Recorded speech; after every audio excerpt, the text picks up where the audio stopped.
Stupid tourists. Buried in the sand. It's a common phenomenon, but one that nobody talks about unless you reside in a seaside town like mine. I watch it every summer. They flood from the cities. Kids that can't swim, women that are more interested in a photograph than the real-life view. And men. Men who dig holes. Who can dig the biggest, deepest hole? They all do it. It's like a fight for the position of alpha male on the beach every time that damn sun comes out. You'd think they were imitating machinery. I always wondered what they're trying to find. Are they desperate to dig all the way to another country? Maybe they want to visit the center of the earth? I suspect it's much simpler than that, and in reality it's just a competition to be the best. Then they get in. I wonder if the last thing they see is the circle of blazing sunlight above their heads before the sand collapses. Is it like a beaming light of celebration? When their feet hit the bottom, do they let out a screech of victory before they realize that they're not tall enough to climb back out? Before the sand starts to trickle in. From a gentle stream to a vicious and rapid river. Fine, minuscule grains filling up their lungs slowly. Grain by grain as they fight to dig themselves out.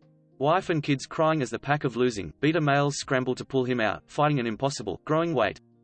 It's futile. If he won the $% fight on the beach, then the hole is too deep for him to escape in time. It happens a lot more than we talk about. Every damn summer. Some of the more idiotic ones even drop their children in. The consequences of that don't even bear talking about. I like to visit in the evening when all the city folk have gone home. Sometimes I take a black sack and pick up the litter they've left behind. Sometimes there's police on the beach with a grieving wife and son excavating a death trap. There wasn't any police last night. And there was barely any litter. I sat on the sand as the sky around me transformed from a bright blue to a dusky, pale lavender tone as the sun left us. I almost didn't hear it. The crescendo of the waves combined with the gulls calling to each other almost deafened all other sound. But it was there. A faint whisper, an echo from a few meters away in the sand. I couldn't see him. This particular $% fight had been won quite spectacularly. The hole was seemingly endless. I craned my neck over the top. The echo reached me. Is someone there? Are you stuck? I asked. Knowing the answer. You have to help me. Please help me, I'm going to call the Coast Guard, stay calm and hold on.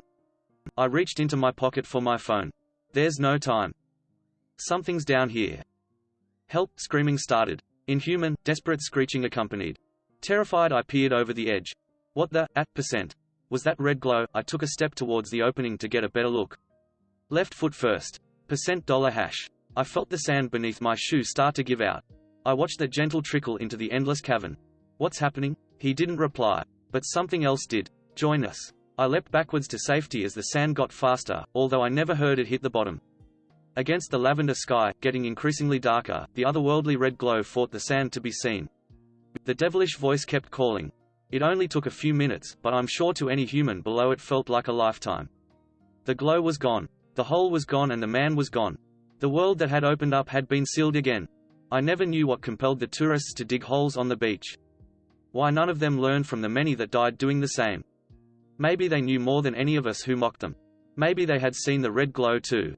I know there's more than just alpha male glory down there. And I'm going to find